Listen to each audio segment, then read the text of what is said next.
les belles dames, comme vous savez, vous allez abonner, puis vous cliquez sur la cloche pour voir ma vidéo sur Yassika.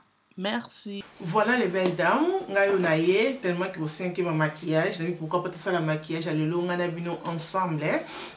Moi bah moi et comme kobima, elle sont na sali snap, elle sont na sali moi Instagram na posté na story, c'est que la rose, s'il vous plaît. Pourquoi c'est la biso maquillage? Oh la rose, au tiki maquillage? Non, la tiki maquillage thé.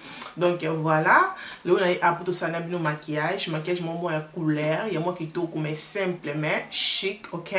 Donc même si vous avez maquillage thé, na maquillage au voyez bah ça la mise même parce que ça vraiment simple. Na koloba bingi thé, j'ai comme ça la maquillage na non ça la scoto banda non la rose koloba bingi ça maquillage, ok?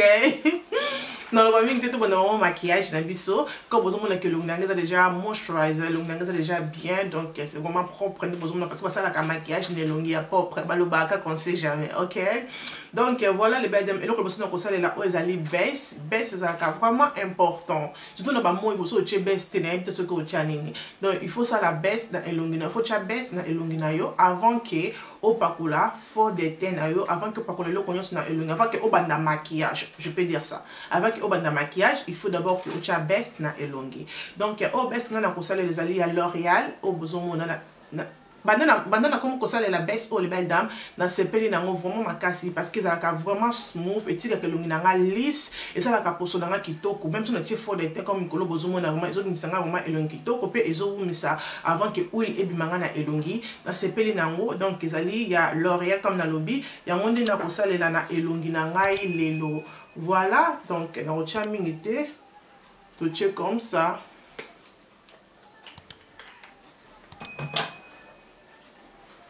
Et ça vraiment joli, vraiment smooth. Ok, tant on a si que pour la baisse et là on a quoi cocha ezali banane à poudre tellement que ça la banane à poudre n'a pas les belles banane à somba banane à poudre oyo. Je pense que les banane à poudre les bossons à somba mais ça là on vraiment tellement trop dans ça vraiment fan à banane à poudre té na linga mingi comme baby Sacha na linga Sacha poudre parce que na mon ça là bien mais banane à poudre pèse là na bien pourquoi pas tout ça là on les loin tout ça là quand même l'autre c'est la banane à poudre na biso ya monde to ko salé là.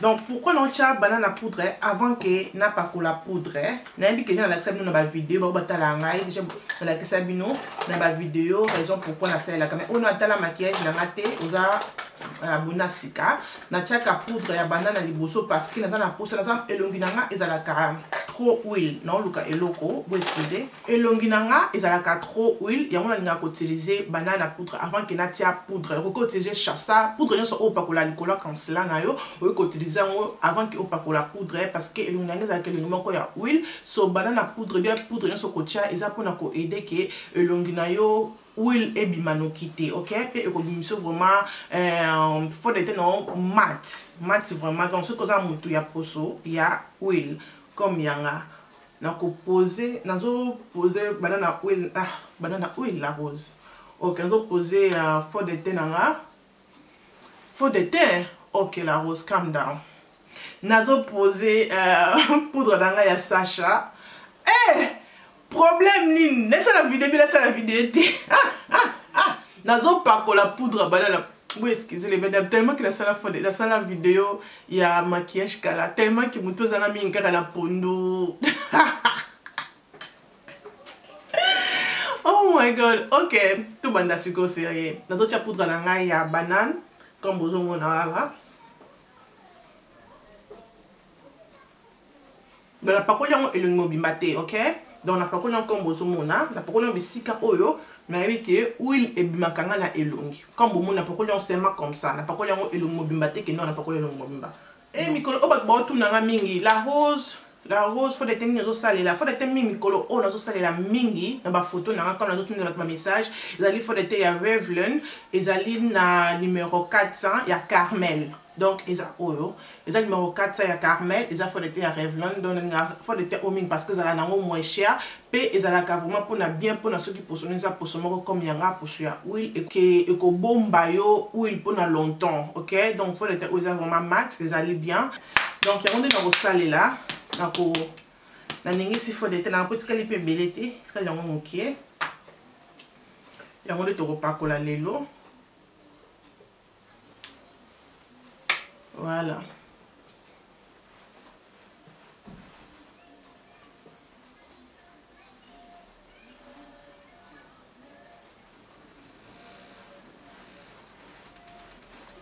Tant on a fait des nanga comme d'habitude les belles dames, nazo benda brosse nanga boité, nazo beta brosse. Pour vous en a pour ça qui faut des no evanda pe evanda mat. Donc ko benda ka brosse boité, ba beta ka brosse tant auto pa ko la faut des temps faut des evanda bien surtout ça mutu oza mutu ba tâche. Mutu oza pour moko pour ba tâche, faut vraiment ko beta pour e bomba yo ba tâche non bien. On a sali makiki na ngana bato botu na sona utiliser crayon nini. Crayon on a utilisé les crayons ya Max Factor, ils allaient Bond Shape, ils allaient un Deep Bond numéro 30. Donc Deep Bond numéro 30 c'est comme ça, et ça crayon ya Max Factor. Donc voilà. Bato bon ka bato na ke on a utilisé crayon nini. Donc on a to kota siko na elongi na biso. Donc na elongi na ngana zo sali la concealer na ngazali ya Max Factor. Nous sommes allés dans la shade il y a 0,70 donc numéro 0,70 et nous sommes la paix concealer dans les allés à Juvia's Place et allés numéro 17 donc nous sommes des concealer oyo ensemble. Na bandi d'abord na les allés à Max Factor parce qu'il y a un moment de couleur nangai et on est en zone déposé. Après, nous avons une couleur à makasi, ils ont numéro 17, c'est Juvia's Place. Nous avons ndambu awa et ndambu awa, c'est tout. Pour nous éliminer la lumière, après nous avons benda concealer nangai. Donc voilà les belles dames, moi on a celui-ci, benda concealer nanga donc vanzinga vraiment bien et là on a quoi copacola on a quoi la poudre nanga oza poudre ya banana et on est na quoi kocha na place où on a vendu ici ma concealer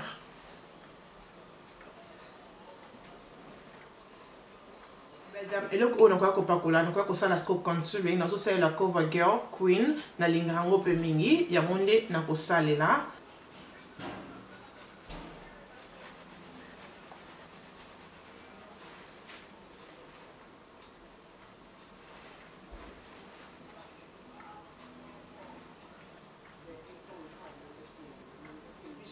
Et le on a la palette na ozali à Juvia's Place au bozomona donc to la palette oyo to la kaka je pense to la deux couleurs à na palette oyo on to la couleur na biso ya lelo couleur on a la ezali couleur au bozomona za lokola purple ou quoi pinky couleur auto là et on est la fin on mélange en na couleur au za pembe nango oyo donc voilà na obanda liboso ko benda misu nangai donc pour na ko benda misu nanga na zo la couleur nanga o ezali ya Burkina donc Burkina couleur au besoin de le ko ya bon et on na ko salela.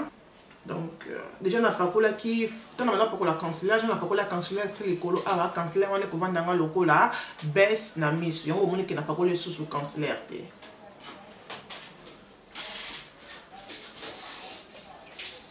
Et couleur oyo koya kolanda na kopakola couleur na biso oyo ezali couleur ya Zulu ya onde na koya kotia.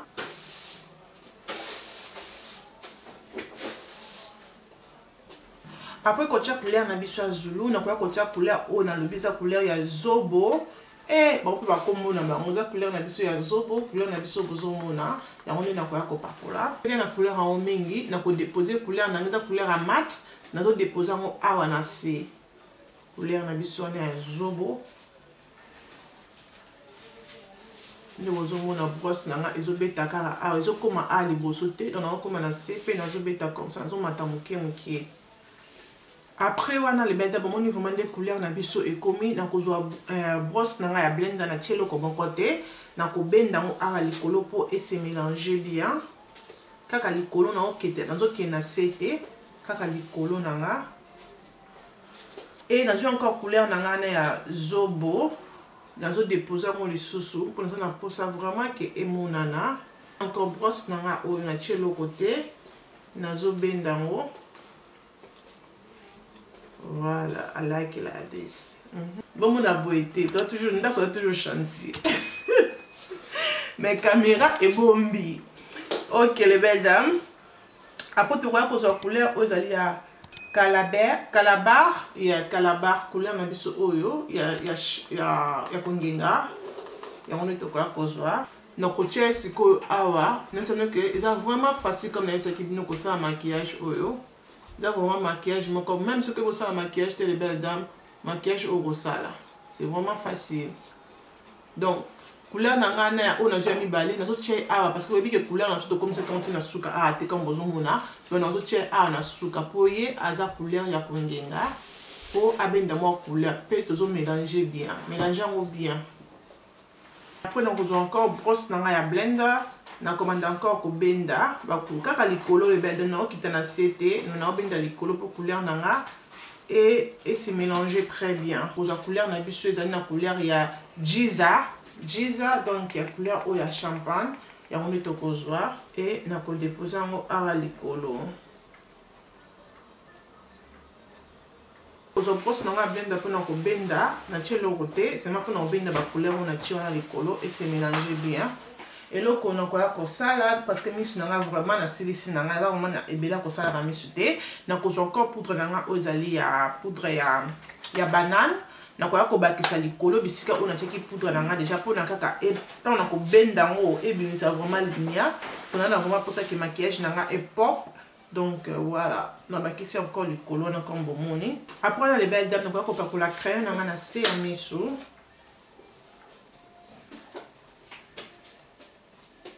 On a pas de crayon noir, donc crayon son noir, on a fait des crayons Kiko. Couleur, on a mis sur la C à mis qui donc il y a pas mis sur la super en couleur et l'autre pour ça là, pour que la couleur on soit les couleurs, pour ben on a C, pour que la couleur on a mis sur les couleurs il y a Zulu, Oyo, pour que la couleur Oyo. La ben on a C parce que la C n'a pas mis sur moi couleur, donc voilà. Donc c'est bon, moi je demande mis sur vraiment et commis donc pas cola comme mascara nangai, non pas cola mascara belete comme d'habitude le bête de bobby qui n'ont pas fossile. Donc notre mascara.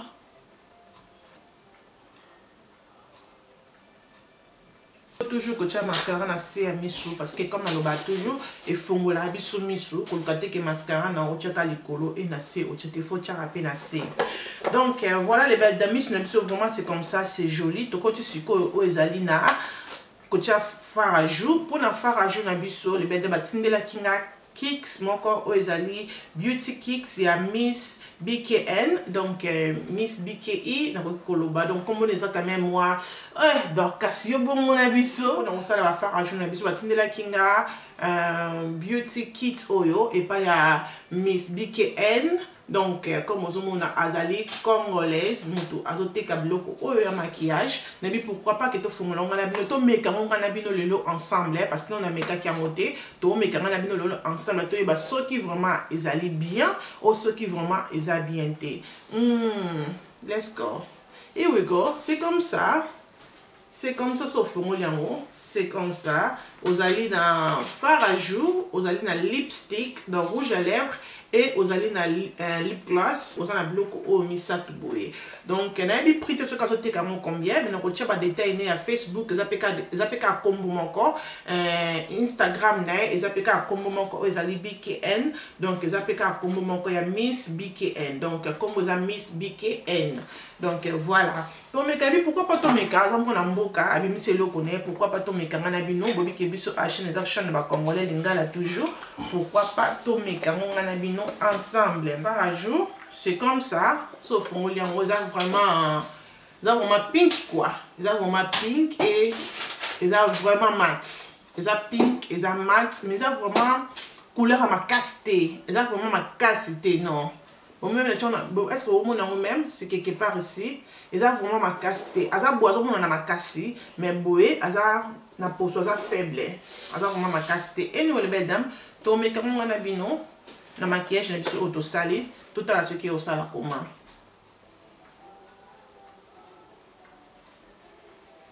et oui quoi tu mets de mon licolo pourquoi pas ok vraiment na maquillage na biso c'est vraiment joli donc on a fard à jour les belles dames c'est pas na fard à jour fard à jour ils a bien na couleur à cause na biso bato moindo eza joli. Ce qui olingi qui est la makasi, il faut qu'on bâtisse, mais comme la misu n'a pas makasi, la ligne que faire un jour n'a pas makasi, donc comme ça c'est bon. Yeah, comme vous mona, couleur na biso vraiment et ça est nice, et ça est joli. Donc faire un jour na biso et ça n'a comme à blossom, donc c'est comme ça, comme on a mozana c'est blossom et ici bâti logo na iwana comme vous mona, c'est vraiment joli. À ça lui on bien package na mozana normal.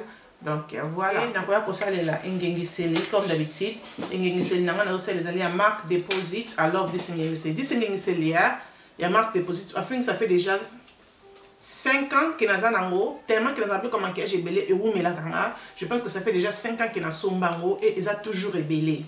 Ils ont toujours ébélé, donc I love this, used to be my favorite. I think ils ont toujours ma favorite, mais tellement que nous avons ébélé, donc voilà.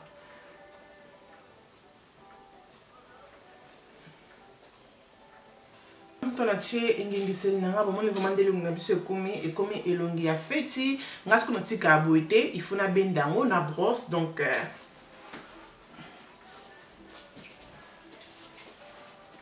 elongo tokoya kosala next ezaki na obloka nix ya finishing spray nanga ya mat yango nde tokobwaka na elongi Miss Biki N atie des choses awa na kati ya monoko. Donc, tu as un lip gloss, puis tu as un rouge à lèvres. Lip gloss, c'est pourquoi pas tu as soit par tout le monde déjà, tu reçois tout le monde. Ils ont mat.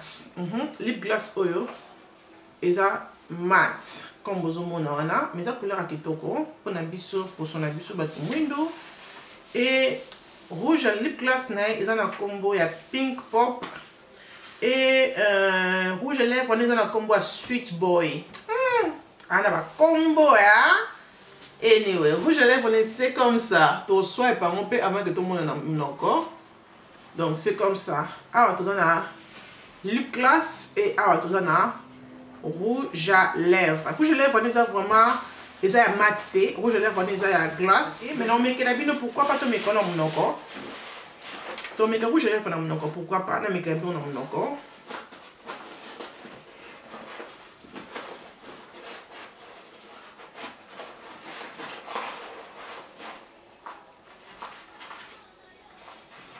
Donc voilà les belles dames à toucher rouge à lèvres.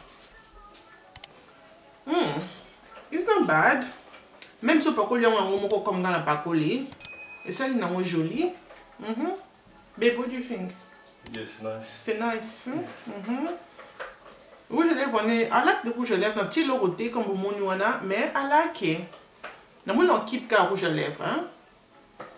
Mais il faut la sabino sucre, il faut la sabino glace, mais glace peut photo longue parce que glace c'est mat.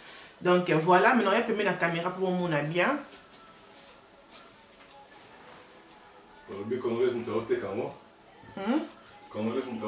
Oui. Félicitations. Merci. Comment est-ce que commence à bloquer comme une. Ok, les belles dames qui ont la rouge à lèvres oyo. Nacha makiki nangai, nacha suki, peut-être mekasiko, deuxième oizali, lip gloss na biso, ok? Après, tozo cha siko oizali lip gloss na biso. Donc avant nacha lip gloss nanga, pourquoi pas na ta perruque na mutu. Donc on a ta perruque, na des perruques awa, na perruque ya mwindu, pe na perruque à pink.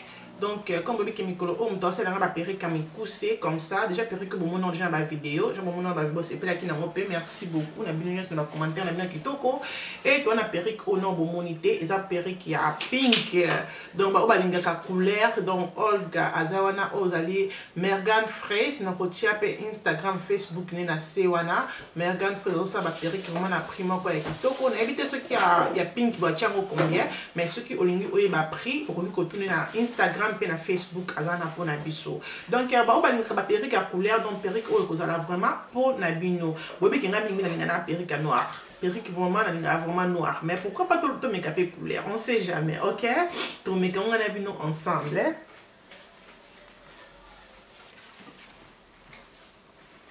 Donc perruque et bonga yo moko ozo bongisa ngo na maboko donc créer le linge oyo olingi ezalanga ngana perruque amikuse parce que la mona ngoza vraiment vraiment facile hein donc au peigner même ce que vous voyez je vous en peinte au seul niveau comme pousser pour ma beaucoup comme on a peine tango donc aux autres bon ça na maboko trop bon son kaka na maboko parce que non na so na peigner ngo lokwa na obebisa ngo forme na obebisa ngo babilis na ngo wana c'est ça qui na préféré nanga ko ça na maboko dans mon côté pour na opakola lip gloss na biso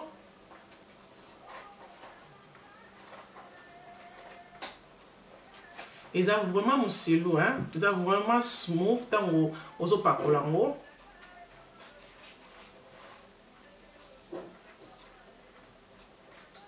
Voilà les belles dames, oh ils ont lip gloss na biso, il y a Miss BKN. Donc comme vous voyez, ça fait aussi joli. Donc comme on dit pour la lip gloss na yo, ils ont vraiment smooth, ou et même paquet, ils ont mat na suka, ils ont pas qui tant au pakolo silici, de au moins quelques secondes, de comme vraiment coca. Donc on a sentir que ils ont kauka na suko na monoko. Oui, c'est comme on sentir que les autres na monoko, mais pour la couleur c'est vraiment joli, couleur et qui n'a pas son abisso batu muindu. Na poso na biso batu mwindu ya sepeli na ngoma makasi comme moni ki na tie lip gloss na na bakisi crayon te na cheka ka yango moko ko chape crayon et tout o sakali kandenge moko lingi malenga te na chaba crayon na ngoma na la kisabini ngo comme eza naturel donc pour la couleur vraiment na sepeli na ngo couleur na poso na biso batu mwindu na sepeli na ngo donc asali ke lip gloss na e eza na couleur ya makasi mais rouge à lèvres na e nde eza na couleur ya pete donc apesi batu choix maquillage na nga vraiment c'est comme ça comme bozomona et ceux qui n'ont la couleur à pink comme on a dit que ceux qui comme on a dit que ça ceux qui a Megan Face donc tia Instagram nenase ceux qui posent le modèle à bona noir modèle à bona vert modèle à bona couleur nyonso oyo lingi na mauve donc avant la couleur nyonso nga préfère que asa la na pink parce que na non ceux qui a pink te comme bobi que ça mbala liboso nous on a ceux qui a pink boye et na moni que ça na nga bien ça na nga mabete donc première fois que na cheveux pink pourquoi pas tout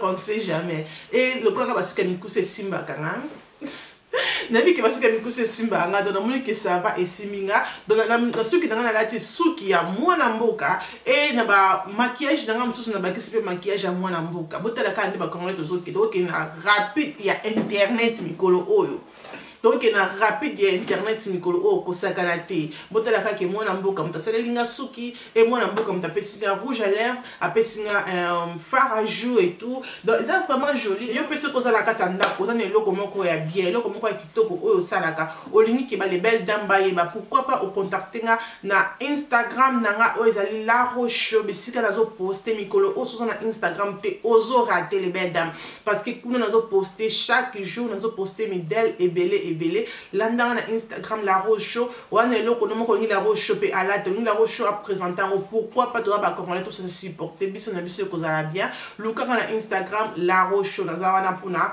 yo to solo de ça la kaka bien solo ne eleki donc merci beaucoup les belles dames na vous avez wana j'espère que vidéo oyo et c'est pélicibino na ba obo senga ki La Rose c'est la biso vidéo ya maquillage j'espère que vidéo oyo et c'est pélicibino et look oyo et c'est pélicibino c'est comment que vidéo et c'est pélicibino pourquoi pas ko aimer vidéo et ko ça la bien makasi aimer vidéo ou que tu as tant que nda ko za vraiment chanter mais na bi non non le kaka quoi encore yanga ko c'est ça les belles dames ko c'est pélicibino pourquoi pas aimer vidéo partager vidéo et ko ça la bien makasi là na Instagram o La Roche pour nous pour poster look autre ça dans boto que poster na Instagram OK là dans Instagram et que ça la bien ma casa zala abonné na La Roche zala abonné avant que obima zala abonné et que ça la bien ma casa c'est ça mutasi que ça vraiment welcome to our family OK merci beaucoup le plus vous avez que on nzambe azala na bino nzambe abatela biso tukutani mukolo mususu tinate et community na bye.